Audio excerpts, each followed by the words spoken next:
So test anxiety is an extremely common problem. So I wrote a blog post about this, and I wanted to make a video with a little technique that you could, for instance, use.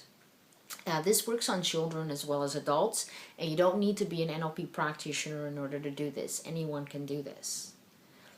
So usually what happens is that we're getting anxious over something that hasn't even happened yet. We know that a test is coming, and we start to get nervous, and we let that nervousness build, and we start making images in our minds of us failing the test and stuff like that. The important thing is that before you go into the test, you step into a very good emotional state.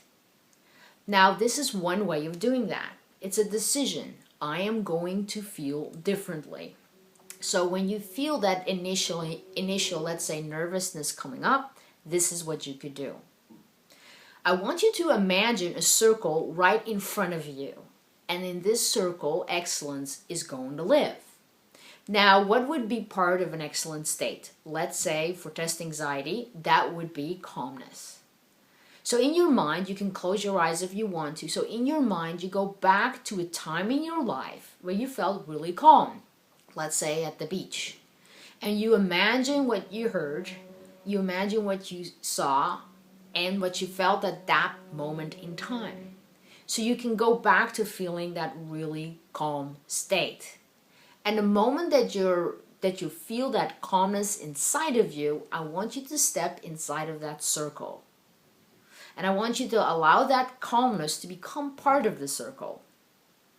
Now then you step out. What else could you, for instance, need in the circle? Let's say you would want to have focus. You do the exact same thing.